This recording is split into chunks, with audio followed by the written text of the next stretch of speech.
Run for your lives.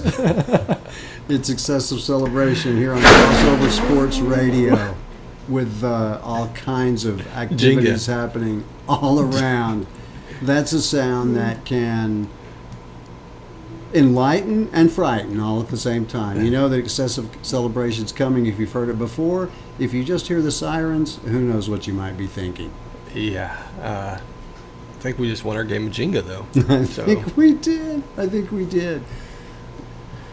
Scott? Yes, sir.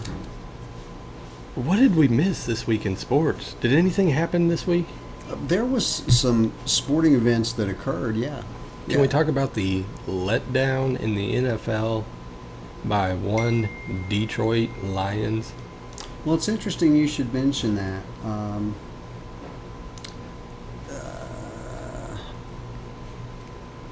I was surprised, and I shouldn't have been because you were such a big fan of them earlier. They've looked very different this year. Like, they have confidence. Now, I don't know what this loss is going to mean for them, if that reverts them back, but it feels like a different Detroit Lions team this year.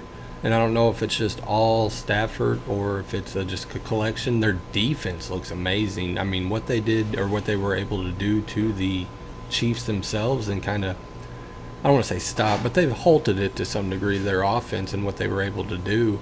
I mean, it was great. There's the projection out there that their corners play a lot more man-to-man. They play a lot tighter coverage than any other team, which is surprising because when you take a look at the names on the cornerback side, it's not Stephon Gilmore that's over there. Right. I mean, they've got Slay and stuff, but they're not the most impressive names that are out there. So when you make a decision like that philosophically, are you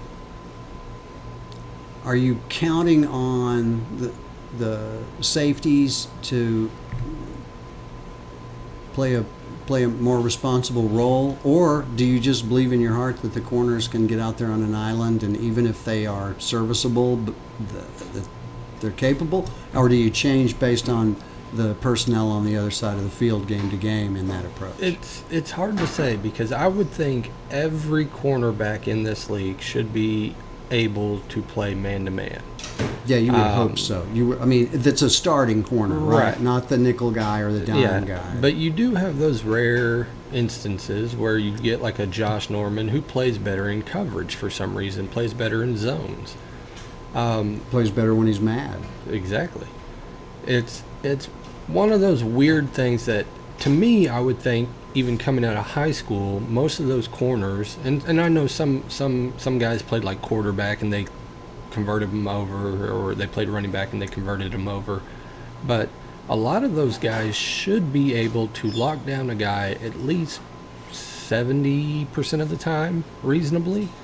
Now that's not taken into account for like your Julio Joneses, your Odell Beckhams, your elite. Yeah, and that's kind of what I was saying. That Yeah. it may. I mean, at that point though, you've got Plan B where you've got cover over the top anyway. Right. So. But I think a lot more emphasis is on the defensive line of that, though, too. If you have a really great defensive line, I think you can get away with not having the greatest of corners all the time. Yeah, because the quarterback's got to get rid of it sooner than he would like. And it's you don't have to guard them as long, if you will. And the other aspect that I'd like you to take a look at, too, is what did you think about Jameis Winston eating that W?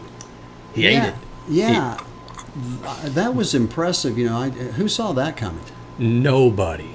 Like, I want to know who went to Vegas and was like, yeah, I want to put $1,000 down on Jameis Winston because I am super confident. It's the same guy that when he got on the strip and somebody walked up and said, hey, have you ever tried Purple Barrel Acid? And he went, no, but I'm in Vegas, so let me try some. And the next thing you know, he's going and betting on Tampa Bay. Right?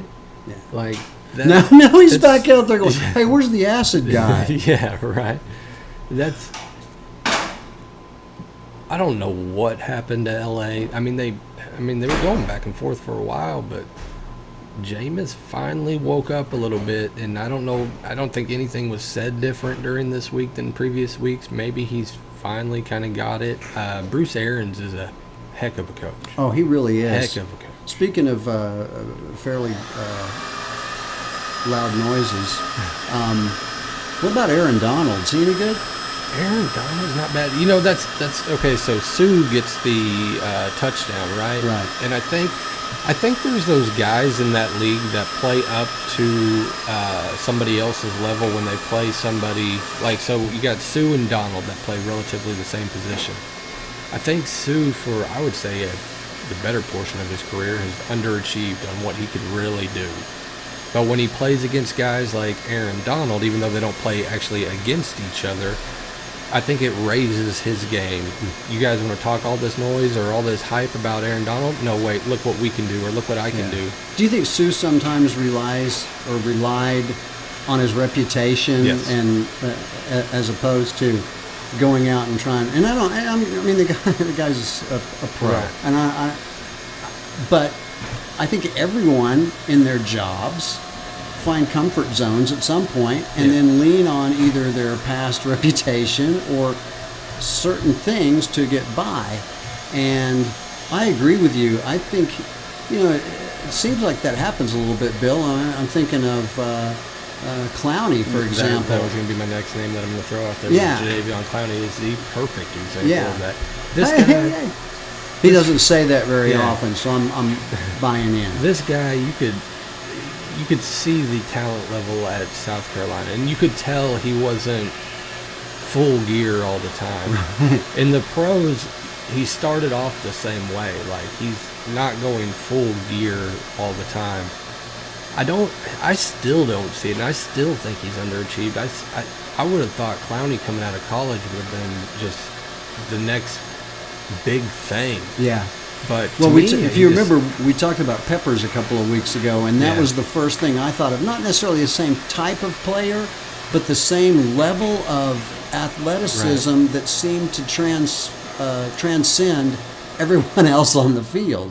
There wasn't any doubt who the best player was, Yeah. offense or defense, whenever he was out there. Yeah. I don't think that's true now. I think you question it a little bit now when he's out there. Sometimes he'll show flashes of, okay, well, where has this been all year? And then other times it's like, okay, is Jadeveon Clowney hurt? I don't.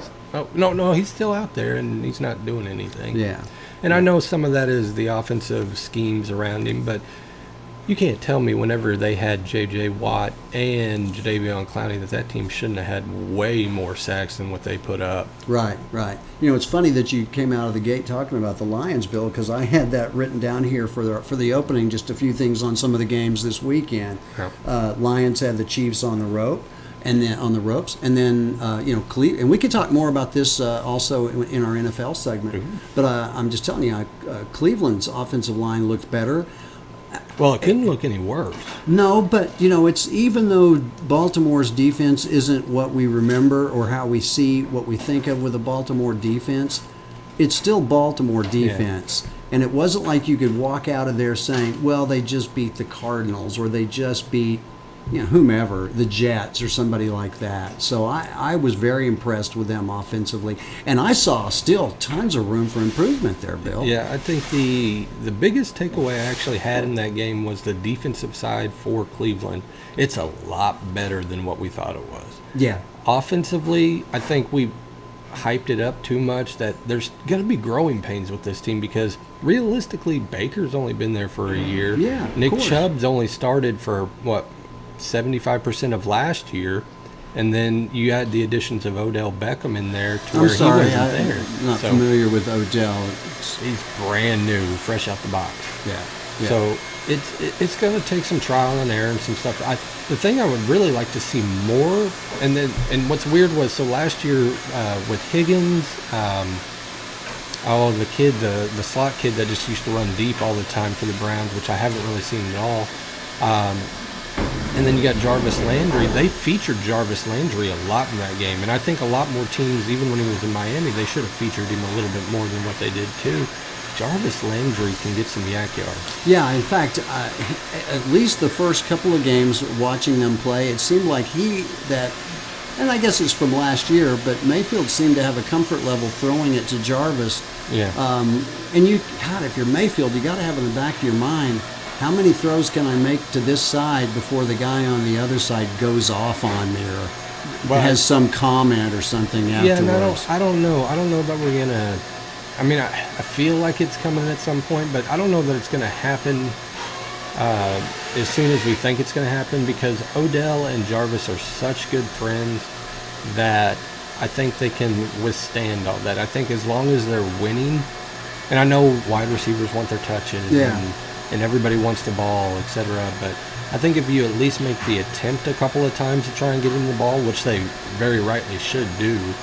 Yeah, he dropped one the other day on that deep ball. And that should be the over-under. How many balls will he drop? Because I guarantee it's not going to be more than one. Right. But no, Bill, what all I was talking about, and I didn't even mean that Beckham at some point would, come undone. Yeah. I just meant if you're Baker Mayfield, is that in the back of your mind that, hey, I mean, I need to get this guy the ball. And I don't know to what degree there is or isn't, but we're all human. But, I mean, I think every time Baker steps on the field, there's probably always that emphasis of, I've got Odell Beckham. How could you not? Let's see what we can do here. Yeah, it's like it's like being Robin and you're driving in the Batmobile and you go, man, we're good. I got the big guy next to me. Right. Yeah, you wouldn't forget that Batman's in the Batmobile. Well, I would hope not. Well, I wouldn't. Or else you might hear sirens behind you. Or Walter. Wasn't that his name? Was that who was the old guy in the cave? Wasn't it Walter? No, that was Alfred. Alfred. Well, who's Walter? I don't know. The guy that does the puppets. Walter Cronkite. What's the guy with the puppets? Oh, the old man is Walter, and Jeff Dunham. Dunham or whatever. Yeah. So, Bill, we need to take a break. We can come back and talk about some of the things that happened with our picks, as well as I'm just getting like abused by different sounds tonight. Throwing it at you at all angles. You know what it is? It's a character building experience. I'm the Patrick Mahomes of sound today. You're my MVP. I underhanded that one. Were you looking? No, that was a no look. All right, well, keep looking at us, Crossover Sports Radio. This is Excessive Celebration. Find us on the Crossover app. Billy, how else can they enjoy us? Well, meet me outside. Find us. Cash me outside. Find us on Facebook and Twitter, Excessive Celebration. Also, you miss a show? You miss some clips? Check out our YouTube page, Excessive Celebration.